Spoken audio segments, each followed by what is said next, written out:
Hello everyone, welcome back to management मंत्र by doctor Barkha Gupta. तो अगर आप भी वो कैंडिडेट हैं जो कि कंफ्यूज हैं कि नेट और सेट एग्जामिनेशन आखिर होते क्या हैं और इनमें से क्या हमें करना चाहिए, तो उसके लिए ये वीडियो आप लोगों के लिए बहुत बेस्ट है।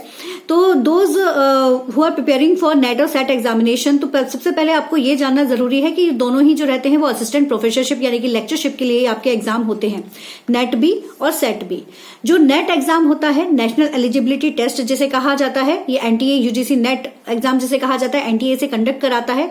और ये जो आपका एग्जाम होता है, इसकी खासियत ये होती है कि यहाँ पर आपको पूरा नेशनल यानी कि आप पूरे इंडिया में कहीं पर भी एलिजिबल होते हैं लेक्चरशिप के लिए, अगर आप इसको क्लियर कर लेते हैं। और साथ ही साथ अगर आप जेआरएफ क्लियर करते हैं तो आप जूनियर रिसर्च फेलोशिप के लिए यहाँ पर एलिजिबल हो जाते हैं। ठीक है, अब वही बात आती है, पर्पस क्योंकि सेम है, नेट का भी पर्पस सेम है और सेट का भी पर्पस सेम है। नेट और सेट दोनों ही एग्जाम इसी के लिए कंडक्ट कराए जाते हैं। वहीं आप देखोगे कि बहुत सारे सब्जेक्ट्स हैं जो कि अवेलेबल हैं जिसमें नेट का एग्जाम होता है। 2 पेपर्स होते हैं, पेपर 1 एंड पेपर 2, नेट में भी और सेट में भी। और इसमें भी आप लोगों को जैसे पता ही है कि पेपर 1 जो रहेगा वो कॉमन रहता है और पेपर 2 जो रहता है वो आपका जो रहेगा वो स्पेशलाइजेशन के बेसिस पर रहता है, like science, art, humanities, commerce, जो भी आप जिसको बिलोंग करते हैं। स्टेट एलिजिबिलिटी टेस्ट जो है वो स्टेट लेवल पर ऑर्गेनाइज कराया जाता है, एक पर्टिकुलर स्टेट के लिए ही होता है। Like in that case you are only eligible for that particular state, कि आप उस पर्टिकुलर स्टेट में एलिजिबल हैं अपने लेक्चरशिप के लिए। इवन रिसर्च फेलोशिप भी अगर आपको जो मिलती है वो सिर्फ उस पर्टिकुलर स्टेट के लिए ही आप एलिजिबल रहेंगे। ठीक है, तो जो स्टेट एग्जाम है वो आपका आंध्र प्रदेश, महाराष्ट्र, वेस्ट बंगाल, मध्य प्रदेश, जम्मू कश्मीर, अलग अलग स्टेट्स में कंडक्ट कराया जाता है। Same process, paper 1 and paper 2 यहां पर रहेगा, but you are eligible only for the state. उस जिस पर्टिकुलर स्टेट का आप एग्जाम देंगे उस पर्टिकुलर स्टेट में ही आप अप्लाई कर सकते हैं असिस्टेंट प्रोफेसरशिप और लेक्चरशिप के लिए।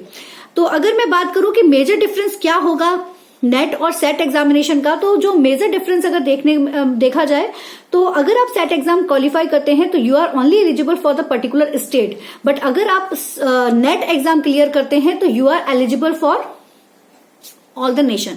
ठीक है, तो ये इसका बेसिक डिफरेंस है। आई थिंक कि अभी आप लोगों को क्लियर हो चुका होगा नेट और सेट एग्जाम के बारे में।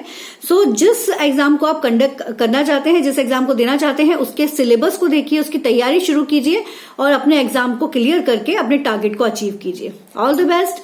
और जैसे आपको पता ही है कि हमारा जो चैनल है एनटीए यूजीसी नेट की प्रिपरेशन कराता है, साथ ही साथ आपके सेट एग्जाम के पर्सपेक्टिव से, नेट एग्जाम के पर्सपेक्टिव से और जितने भी आपके मैनेजमेंट से रिलेटेड जो भी आपके टॉपिक है उन सबके डाउट्स को क्लियर करने के लिए हमारा चैनल आपको वर्क करता है। आप इसको ज्वाइन कर सकते हैं और साथ ही साथ हमारी जो लाइव क्लासेस होती हैं उनको भी आप देख सकते हैं और रिकॉर्डेड सेशन देखिए। चैनल पर जाइए, प्लेलिस्ट देखिए, आपको सारा कुछ स्टडी मटेरियल जो है वो मिलेगा। टेलीग्राम ज्वाइन कर लीजिए, कोई क्वेरीज होती है आप वहां पर टेलीग्राम के थ्रू पूछ भी सकते हैं और आपके डाउट्स को क्लियर करने के लिए पूरी कोशिश भी की जाएगी। So all the best guys, keep study hard with smart. All the best.